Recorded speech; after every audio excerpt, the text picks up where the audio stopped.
what happened to Western values, because it's a very interesting and important and strange story in a way, and it's worth reflecting on. The values that we heard about both Buddhist and Confucian thought clearly find some resonance in Christian thought, especially in gospel teachings of Jesus, and also in Greek thought, because if you look at Aristotle's philosophy, as was seen, you would find some connections that are quite important, actually, and I want to draw them out. But then Western philosophy took an odd turn, or Western thinking took an odd turn, and it's important to understand that change of values that took place starting around 1500 to today, because there really was a change of the Western philosophical approach and a divergence that is, I think, quite harmful in many ways. So if you look at Aristotle, Buddha, and Confucius, if I might, just very briefly, they're all in deep ways, not the same ways, but deep ways, variants of what can be called virtue ethics. The idea of virtue ethics is that human beings have the potential to do good, not the inevitability of doing good, and that virtues need to be cultivated to bring out the best in human beings. And this is a common idea of Aristotle, Buddha, and Confucius in the teachings. In Buddha's Eightfold Noble Path, there is the idea of the right view, the right action, the right speech, the right livelihood, and so on, as ways to cultivate the underlying virtues. Aristotle was very, very clear that happiness depends on virtue, but virtue must be cultivated.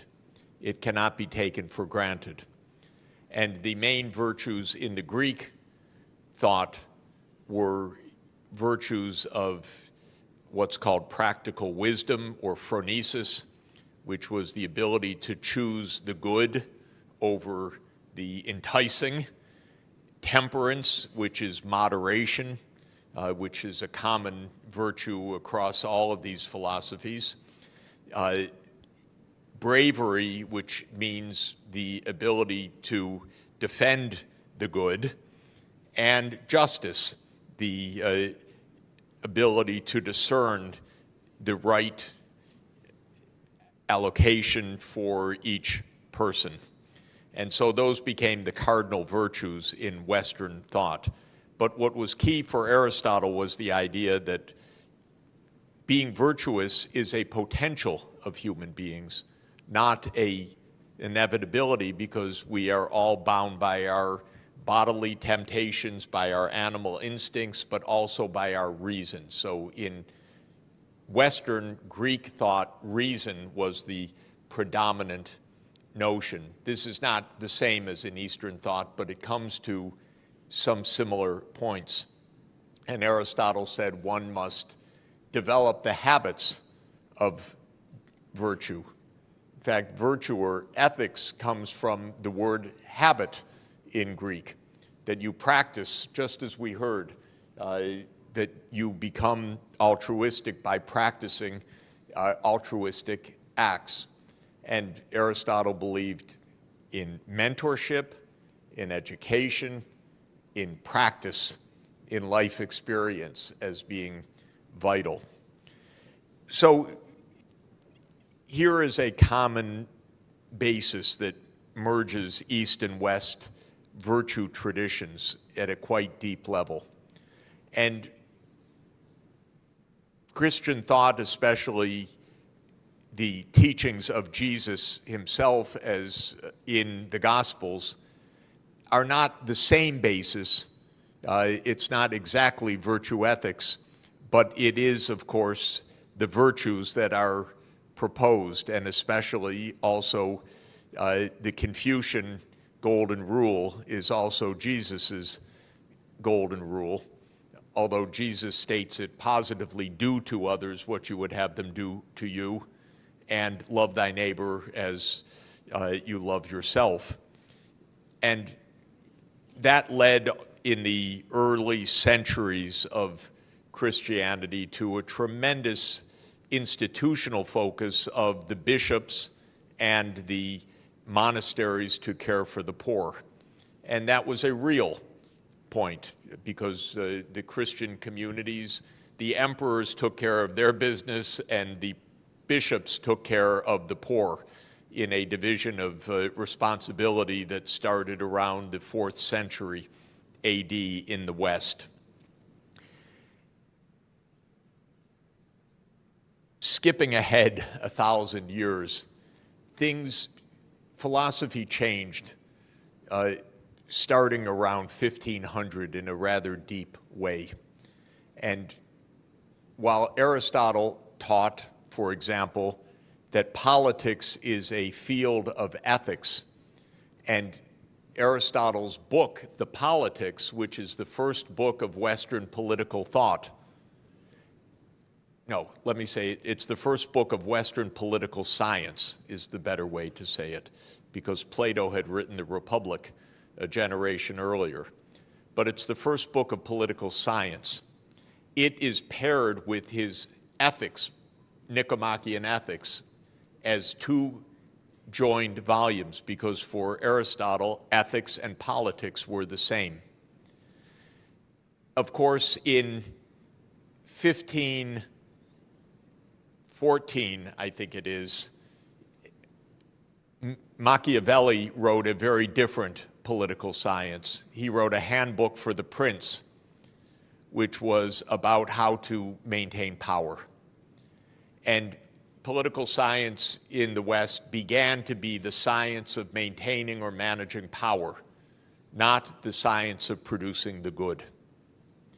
And in fact, Machiavelli was teaching the prince. He was actually making a job application back to the Medicis because he had been dismissed from the Medicis, wanting a job back that he was advising the Medicis how to hold power in Florence. Later, in the next century, one of the most influential texts in Western cultural history was written by Thomas Hobbes, the Leviathan. And this was written in 1640 as Western science was taking shape. And Hobbes wanted a scientific theory of human beings, but modeled as individual atoms that collide with each other. Because for Hobbes, there was no longer a cultivation of virtue, but rather each individual with insatiable desires. So Hobbes's model of human nature is that it is simply unbounded desire. It can't be taught to moderate desire. It can't be cultivated for virtue. It is individualistic and it is insatiable. And so Hobbes said, unless there is an overarching power, people will kill each other. And so we need a Leviathan, he said, to stop human nature from committing non-stop violence.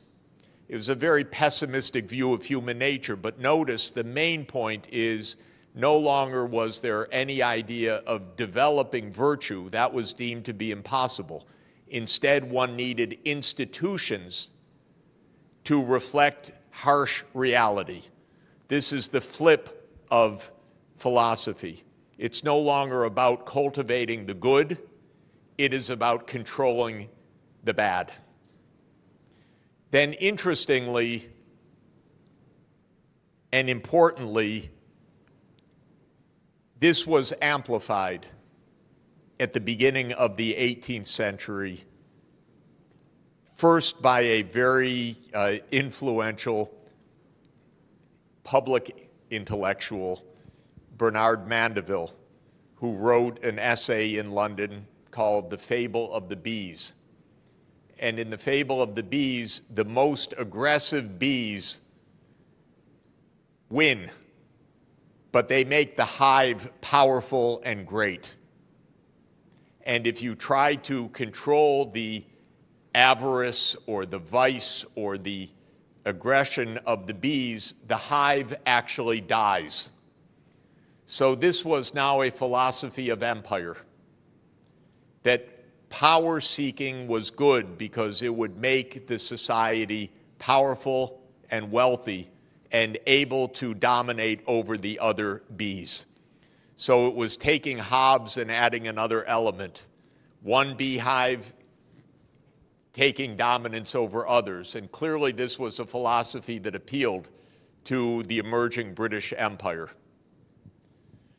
Then came Adam Smith 6 decades later in 1776, and he said, in agreement with Hobbes and in agreement with Mandeville, that human nature is individualistic, tastes are unbounded, desire is a great motivator, but market forces will tame all of that, because market forces will force a kind of competition that will lead to a socially beneficent outcome.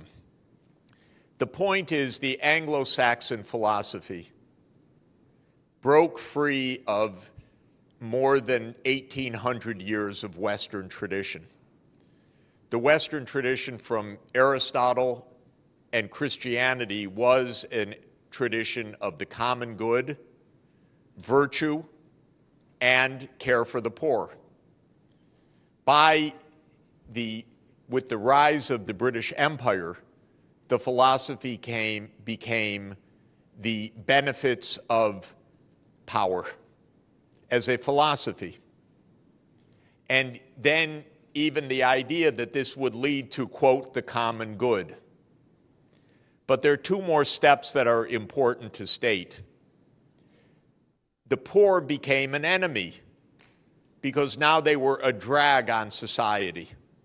So John Locke, one of our most esteemed philosophers, wanted very harsh treatment for the poor so that they would not be burdens on society. And then came Malthus. Thomas Malthus wrote after Adam Smith, one generation later in 1798. And he proposed something even darker, which is that those hives, those different societies, are actually in competition for survival with each other, because there are more people produced than can be supported. And so life is a battle for survival, and trying to help the poor is inevitably to fail, because there will just be more poor people. That was his iron law of population. And that led in the next step. Darwin took that idea brilliantly from a scientific point of view to understand natural selection. But the later 19th century philosophers took that idea as a struggle across nations, and that now nations or peoples or races were in the struggle for survival. And this became known as social Darwinism. And the idea was, not only should there be no beneficence, if you help your own poor, you will weaken your society compared to others, and indeed you're in a struggle for survival.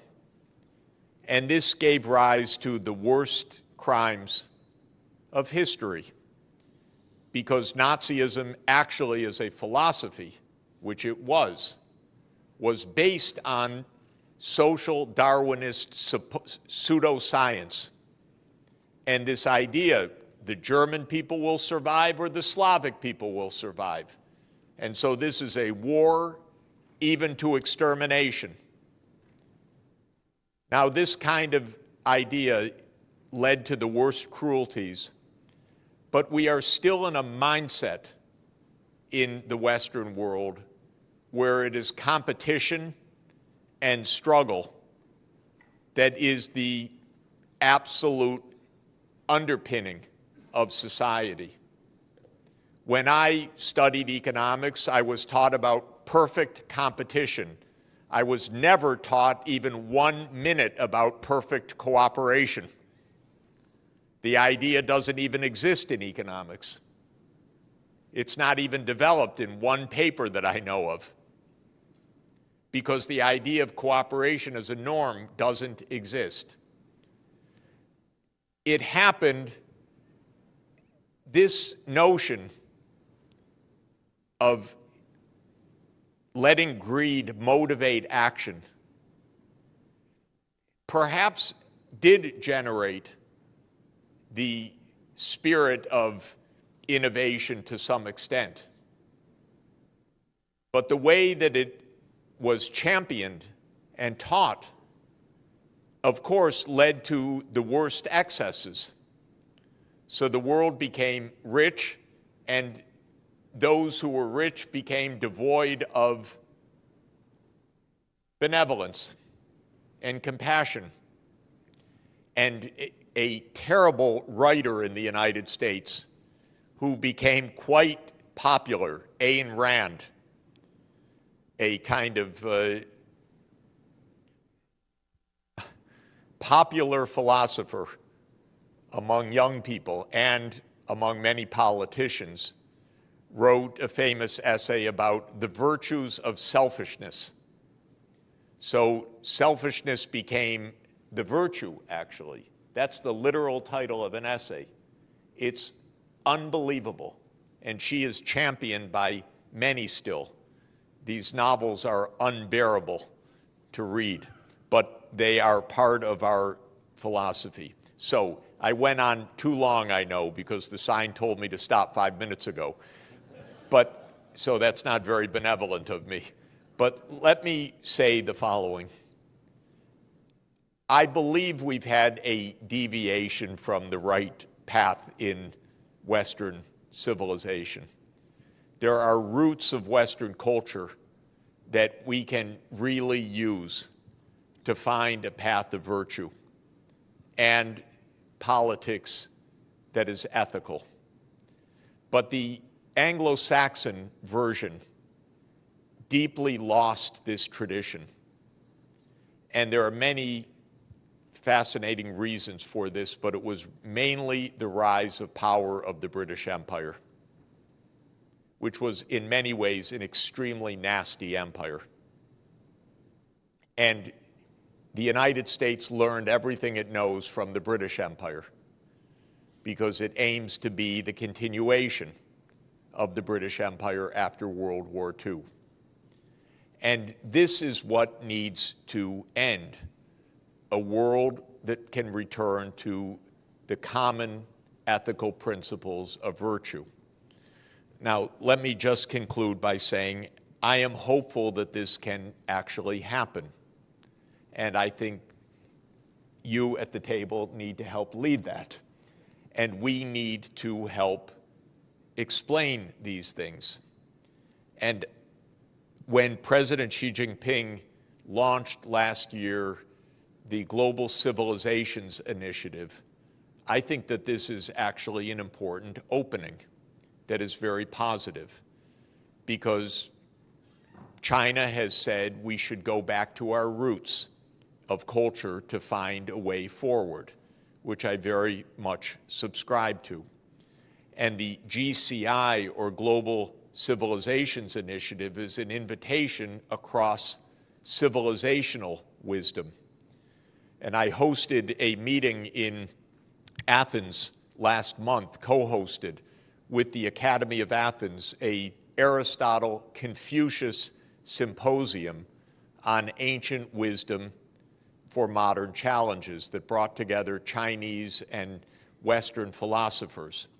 We didn't have Buddha properly at the table except one very distinguished Buddhist thinker from Cambodia, but we need more of that. At the end of this meeting, we agreed that we would have a second symposium. This time, I hope it is the Aristotle Buddha Confucius Symposium in Shufu, in Shandong province in July. I hope we could participate together in that. We will be back for that. Many philosophers are interested in that. I will be in Shufu in next month for the Nishan Forum, which is also a philosophical forum, but the Shandong government has asked to host the follow-up meeting of the Aristotle Buddha Confucius Symposium.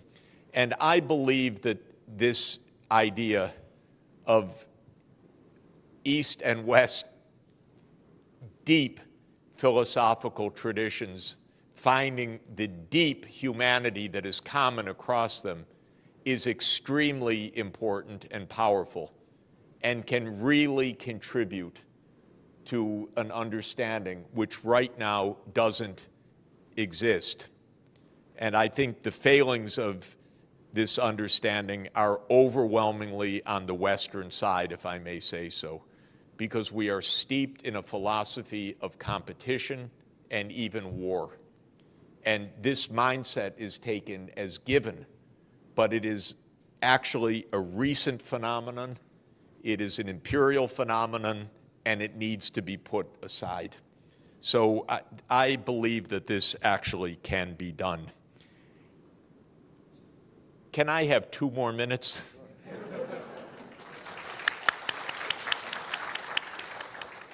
Because I want to talk about net zero by 2050.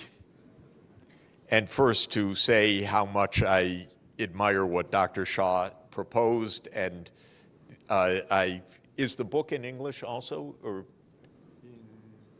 in Chinese? English, Okay, we're going to have to get me an English translation somehow, if we can, but I'm very eager also to read your forthcoming paper.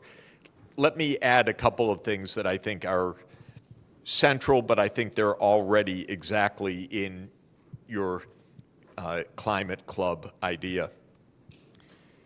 It is not possible to reach net zero one country at a time, least of all for an island. We need an interconnected energy system, region by region, because if you are tapping renewable energy, it's intermittent. So it's sunny here or windy here. This needs interconnection. And East Asia should be interconnected in a common grid. There is a mainland China program called GuideCo, Cooperation Organization, that is the China State Grid engineers who are doing analytical work on interconnecting regional grids for Africa, for South America, for North America, for Europe, and for Asia. This is very important work. Taiwan should be connected to the mainland in a power grid. And the mainland should be connected with Mongolia, and it should be connected with the ASEAN countries, and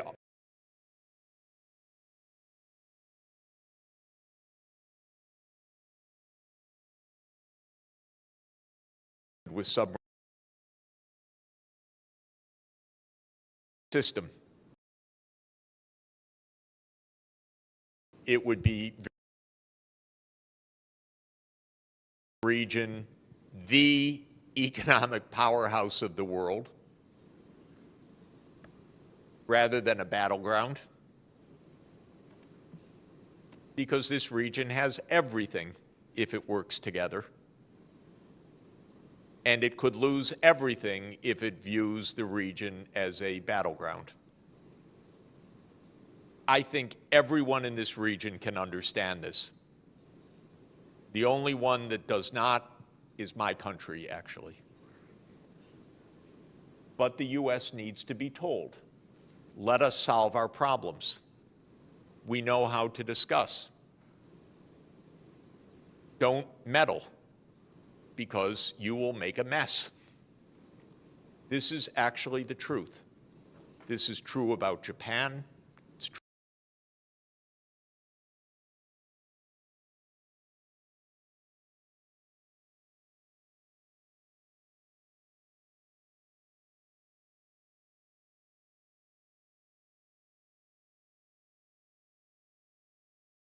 of zero carbon energy and all the cooperation that would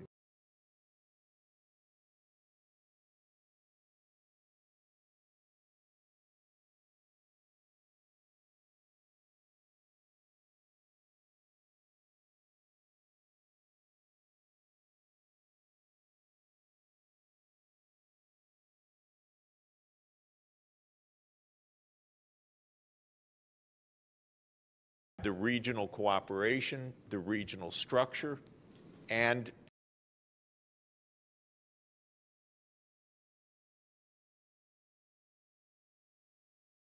pose and probably roadmaps that show the physical interconnectedness, what technologies, where, as I've been saying,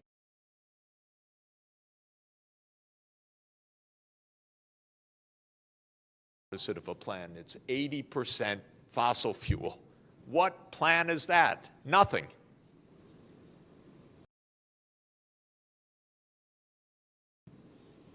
Please, don't encourage them. So show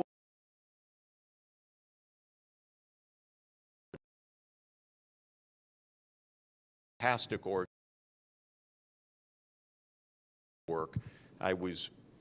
Sonia and I were just in Beijing with them a couple of days ago. We'll come back for a meeting that they're hosting on September 26th for a worldwide meeting on energy interconnections.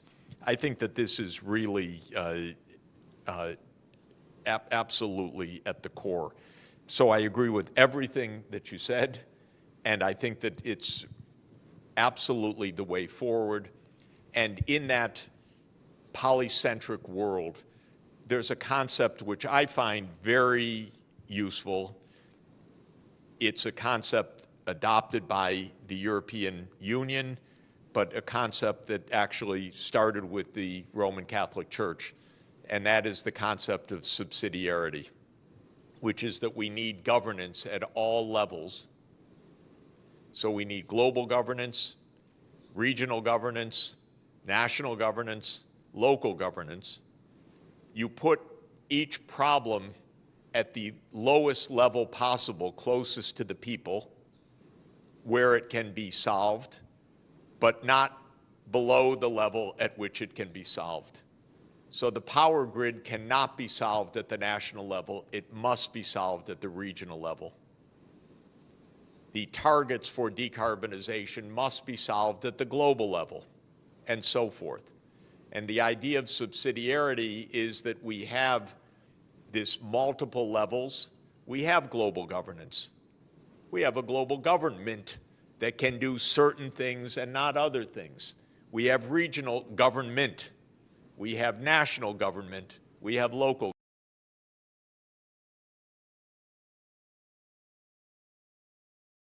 Is there any hope that the U.S. and Ukraine are going to be trying to negotiate for some sort of peace agreement with Russia? This is, Kim, not unlike the virus story in that the government lies relentlessly about why we are in this war, what's happening in the war, and therefore what is going to happen. The biggest lie is where this war came from. And I have a view that is deeply founded, I'm going to say, because I know a lot about this over the past 30 years. This is a war, in my view, that arose because the US rather pig-headedly, in other words, relentlessly, stubbornly insisted on pushing NATO farther to the east every step of the way. And the Russians kept saying, don't expand NATO towards us. Don't do that. Don't do that. Don't do that. Don't do that to Ukraine. We don't want your military on our border. Do you get it? And the United States said, what? We don't hear you. No, don't worry. We're peace loving. We love you. We want to destroy you. We want to decolonize you. We want to break you up. We want to do all sorts. But we love you. And we never go to war except in bombing Belgrade for 7 straight weeks. And oh, yeah, and Afghanistan we occupied for 15 years as NATO. And the Iraq War was unprovoked. And yeah, we tried to overthrow your ally Assad with the CIA regime change operation. And oh yeah, NATO took out Gaddafi. And yeah, we are placing missiles nearby you in Poland and Romania because we unilaterally abandoned the anti-ballistic missile treaty. But we're peace-loving, and of course we're going to move NATO right up to your 2,300-kilometer border, and not just in Ukraine, but we're going to do it in Georgia. Fascinating, by the way. People, please take out a map and look up Georgia, not the one next to Florida, but Georgia in the Black Sea, on the eastern boundary of the Black Sea, because that country is not a North Atlantic country. So why would it ever be in NATO? And yet the United States wants to push NATO to Georgia. And if you look at a map, I can explain in 30 seconds why that is, because the intention of the United States is to surround Russia in the Black Sea. Ukraine, Romania, Bulgaria, Turkey, and Georgia creates an encirclement. And Russia's naval fleet, the Black Sea Warm Water Naval Fleet, is in Sevastopol, Crimea. And it's been there, by the way, since 1783.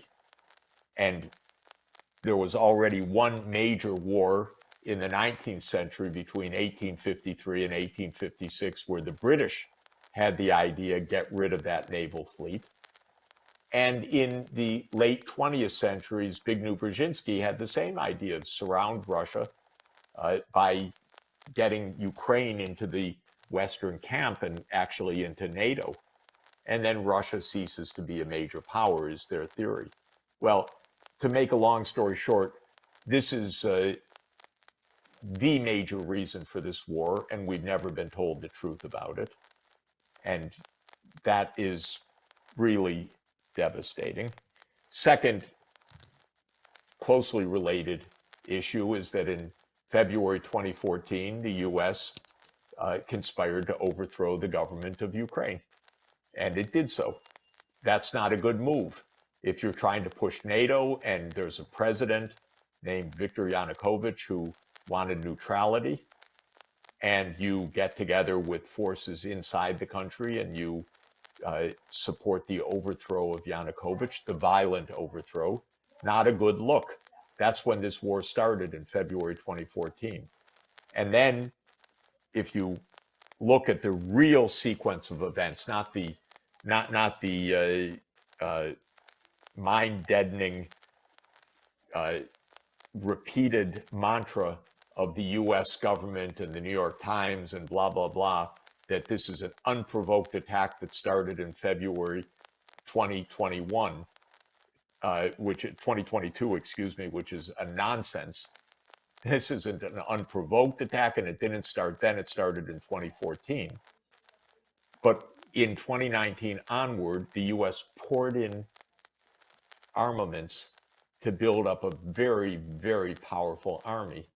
And when Biden came in, he doubled down on this whole thing, because Biden and his team, Sullivan, Blinken, Nuland, have been part of this story since 2014, and really before, because Biden's always been an advocate of NATO enlargement. Biden's got some dark side still to be explained about Ukraine as well because of Hunter's involvement. We don't know what that is yet, but there's something not good at all about that. But I think Nuland has been on this case of NATO enlargement. She was actually the ambassador under Bush Jr. in 2008 to where? To NATO. In the 2008 meeting, when the U.S. pushed the proposition and forced everyone to agree that Ukraine would become a member of NATO. So Nuland's been part of this story from way back when, from the Cheney Bush days, and she continued through the Obama administration days as the point person for the overthrow of Yanukovych in the US government and for the NATO enlargement issues. And then we started arming Ukraine heavily, especially in the late 2010s. And then Biden really doubled down when he became president and repeated actually in several high-level processes that Ukraine will become a member of NATO. And to bring us to today, and just to conclude, on December 17th, 2021, President Putin tabled a Russia-NATO security agreement in a draft based on no more NATO enlargement. And I happened to call the White House after that and said, avoid a war, negotiate. It's not even a concession. Why do we want NATO in Ukraine? It's going to provoke disaster. And I was told, oh, don't worry about it, Professor Sachs, but we'll never negotiate over NATO enlargement. It's none of Russia's business. And I said, none of Russia's business? Are you kidding? It's their border, 2,300 kilometers. How can it not be their business where the American military alliance is? But we are so arrogant that we treated it as if don't have to talk to Russia about it. Then as soon as this special military operation was launched in February 2022, Zelensky said, okay, we could be neutral. And they actually exchanged documents, drafts, and negotiated a peace arrangement a year and a half ago in March 2022. And I talked to the negotiators, by the way. I talked to the mediators, the Turkish government, in detail. And you know what happened? The United States came in and told Zelensky, no, you don't agree to neutrality. You fight on. We have your back. You're going to win. You defeat Russia. Okay, now there are hundreds of thousands of Ukrainians dead. This counteroffensive of June, July, August, and September is a killing field. Ukraine doesn't have the weapons, the manpower, the training, the air cover, the artillery to do this, even if it were desirable to do. They don't have it, so they're getting smashed. And Biden doesn't have the gumption to say, you know, this was a terrible blunder. We need to agree that NATO won't enlarge and save Ukraine, but rather, oh, we're all with you for as long as it takes, meaning how many more hundreds of thousands of Ukrainians dead as long as it takes? Oh, come on, I'm 68 years old. I know what it means as long as it takes. It means some moment the U.S. leaves. That's what it means as long as it takes, with a lot of dead in Ukraine, in a country that has been absolutely pummeled by artillery nonstop, basically, on both sides since February 2022, but with a lot of shooting and killing that took place since February 2014. This is terrible. This is destroying Ukraine. This isn't protecting Ukraine. And so this is the real story. But again, the government lies to us. We don't get to debate it. And if you say it, you know, you're a Putin propagandist, you're called. But I have written an op-ed in the last couple of days that I've put online where the Secretary General of NATO himself, someone I know quite well for a long time, Jens Stoltenberg, said when he was speaking in the European Parliament that Putin went to war to stop NATO enlargement. But we don't have to negotiate with him. Well, great favor to Ukraine. It's interesting. I'm just looking at this map from what you're saying, and yeah, NATO has nearly successfully, completely cut Russia off from various bodies of water. I mean, you've got the Black Sea, what you're mentioning, and if they could get Georgia and the rest of Ukraine, and then they'll have every other area around that Black Sea, the Baltic Sea as well. They've cut them off from the Baltic Sea with Finland. These are choke points. Yeah, right. Why do you think they're trying to do that? Why cut them off from the Black Sea or the Baltic Sea? I'm curious if the Caspian Sea is next. I mean, is that what you think they're going to go after that one as well? Look, I don't know if you have used to play Risk. Do you know that board game? Yeah. It was a board game of my youth. The idea was to have your piece on every part of the world map. Then you had taken over the world. Well, that's the neocon vision. They're playing Risk at the expense of vast numbers of deaths in many parts of the world. They want to have the U.S. military or subservient governments or supplicant governments or pliant governments everywhere on the map of the world. And this is pretty relentless. And it's kind of manifest destiny writ at the global scale. It used to be at the continental scale. Nothing can stop us. We take over all of North America. Native Americans notwithstanding, and so forth. This is manifest destiny at the global level. The only problem is others don't quite share this idea, and we are getting into an awful lot of wars, and they're very dangerous, very dangerous. This is a war with a nuclear superpower, and obviously a very powerful military. And Russia has 6,000 nuclear warheads. And they're gunning after China, at least a lot of politicians in Washington. I think in the last few weeks, Biden is trying to pull back a little bit, I think, from the brink, but scared always of his right flank that he'll be attacked for being soft on China and so forth. But there are a lot of hardliners on China that seem really to be preparing for war. Can you imagine anything more reckless, stupid, unnecessary, potentially Armageddon than that? I can't. So all of this is mind-boggling to me. But the basic answer to your question is no rational reason other than that they think they're playing global hegemon and they need their piece on every part of the map.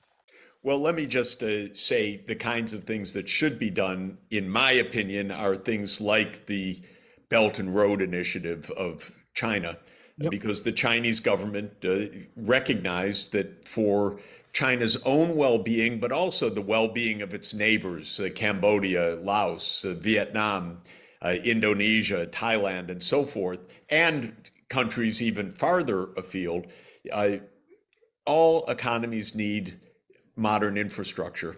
And modern infrastructure means access to high quality electricity, especially zero carbon energy now, to fast rail, to fiber, 5G networks, and so forth. And the Belt and Road Initiative, which is in its 10th year, uses especially finance from China, from the China Development Bank and other institutions, to help finance the spread of infrastructure across Eurasia and across the sea routes, also connecting Africa and South America and East Asia. So that's a very good example. It's pragmatic, it's investment oriented, it doesn't just talk the talk, it actually provides the financing and provides the technology. I wish the rich countries in the West were doing this. They are the former colonial powers. They behaved badly when they were the colonial powers, and they're not behaving very well as the post-colonial Right. powers. They're not really stepping up to their responsibility. Right, because I was just in China like for 2 months, and I think it really strengthens the weaknesses of carbon peaking by 2030 and carbon neutralization by 2050. But I feel like the United States haven't done enough of promoting this ideology of carbon neutrality. So how, as citizens ourselves, can push for those changes? It's interesting. In the United States, most people know that climate change is a very serious crisis, and we just had the devastating fires in Hawaii to show how tragic this climate change is. We're in the hottest period in not only recorded history, but in human history for the last 125,000 years. The month of July was probably the single hottest month ever that humanity has experienced. Certainly that's true during the period of recorded temperatures. So we should be doing much more. And the American people know this.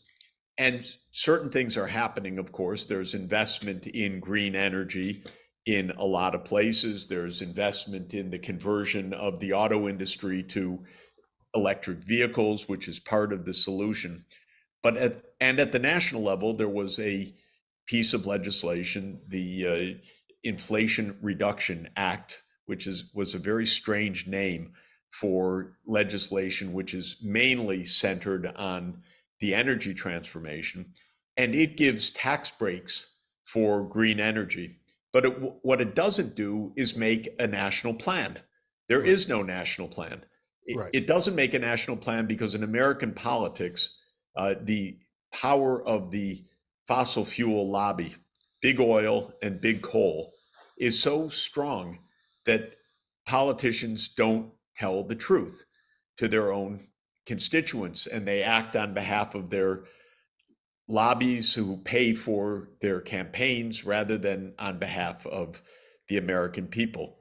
In the United States Senate, in the Senate Energy and Natural Resources Committee, the chairman, Senator Joe Manchin of West Virginia, is notorious for being the front for the big oil lobby.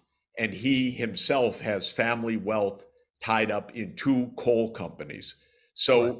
I regard that as corruption, but in the American system, it's legal corruption, or seems to be legal, but it's corruption nonetheless.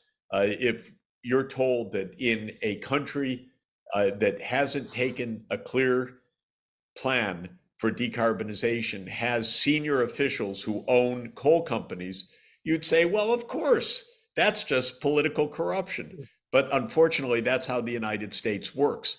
So the American people are saying more and more, we're disgusted with the political system. It's all about money. It's all about the reelection of these corrupt politicians.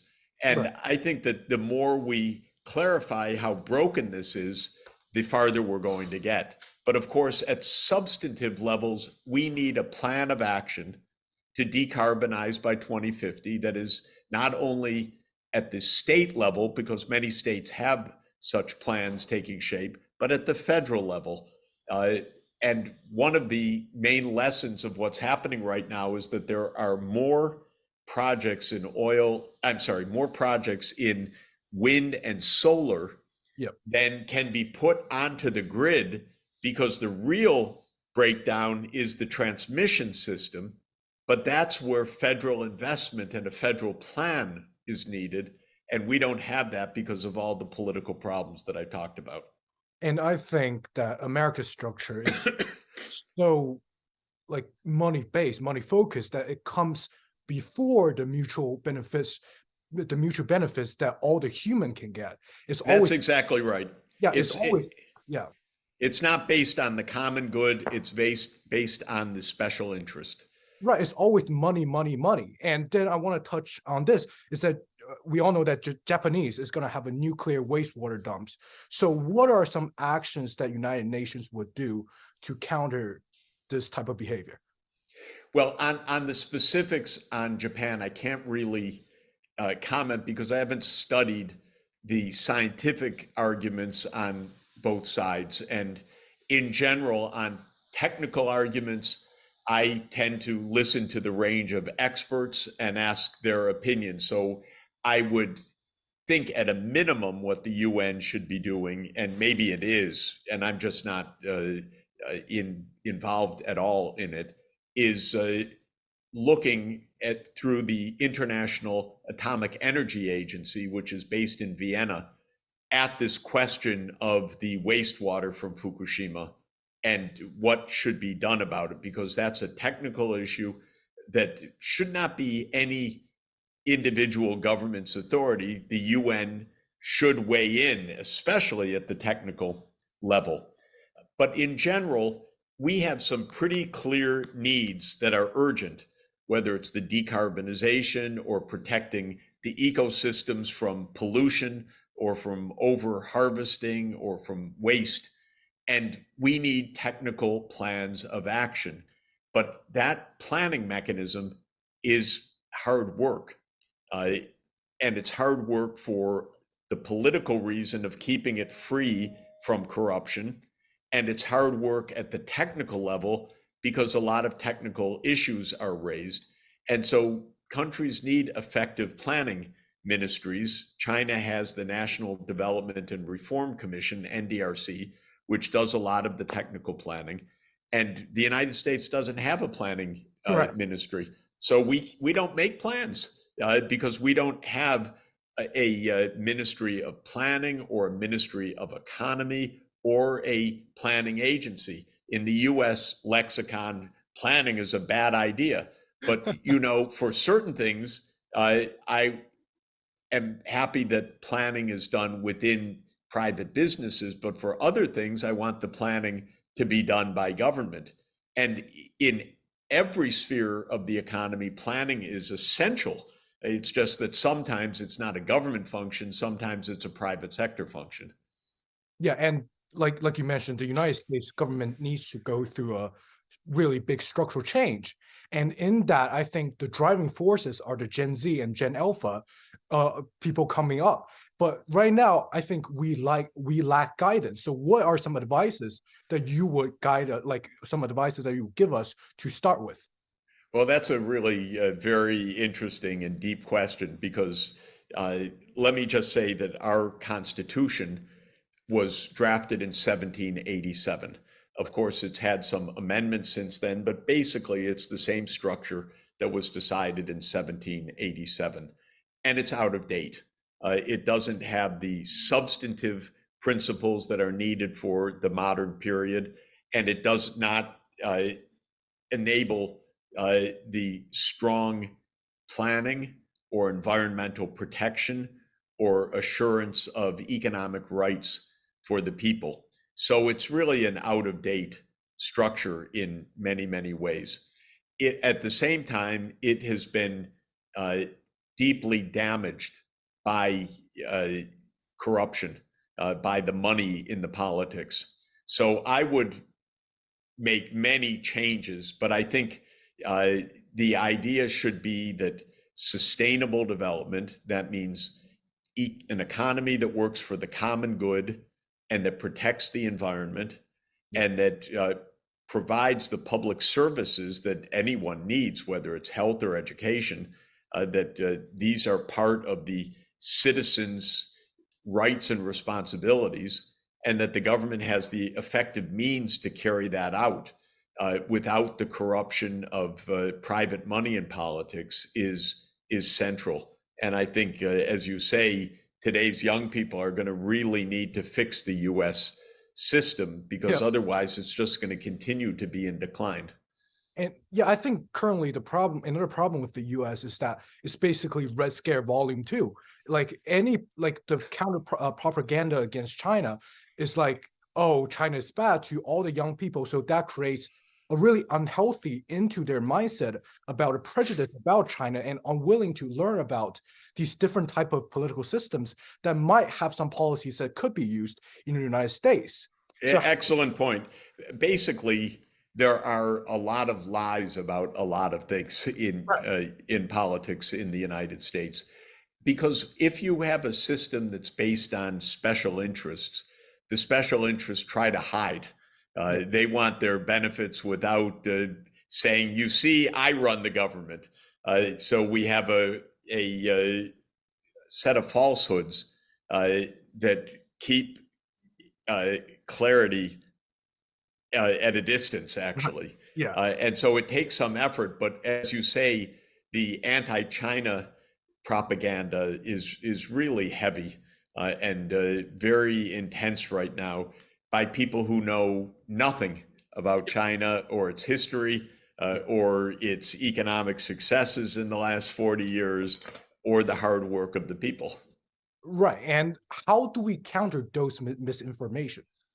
I think we have first any lies need to be called out. So I try to do that on a daily basis and through articles and books and speeches. But I think it's also important that young people make direct contacts and use the digital connections across schools. So University of Michigan and Tsinghua University working together, discussing and so forth, somehow making such projects both the economic, cultural, business, technological, I think would be a big help. But our government is really aiming to, as you say, scare people rather than to really educate them. Yeah, and the penultimate question is, where do you see the economy, the world economy, in sustainable development ways to achieve in 5 to 10 years? The good sign is that we have so much new good technology, 5G, low-cost renewable energy, robotics, many new approaches to problem solving. We really could make the energy transformation to safe energy at low cost. And this is the most important point. Use our knowledge and deploy it at scale. But the challenge is conflict, division, vested interests, greed that impedes us from using these solutions at scale. So it's not even possible to predict the future with any insight, because we could have a good future with big solutions, or we could have a very broken, divided, dangerous future, and we have to fight for the good one. And that's why this is more of a question of effort than prediction. Yeah. So last of all, so what is one message that you will want to share with all the young viewers that are aspiring to be, great economists and entrepreneurs? Well, go be the best you can, but serve the common good as you do it. Don't lose sight of the fact that we are in an interconnected world. We need global problem solving. We need friendships across nations. All this talk of war and conflict and division is extremely dangerous and completely unnecessary. And so go be champions of sustainable development, use new technologies, be great entrepreneurs, but always do it in a peaceful and cooperative mindset, not doing it because we have to beat the other side, but because it's good for the world.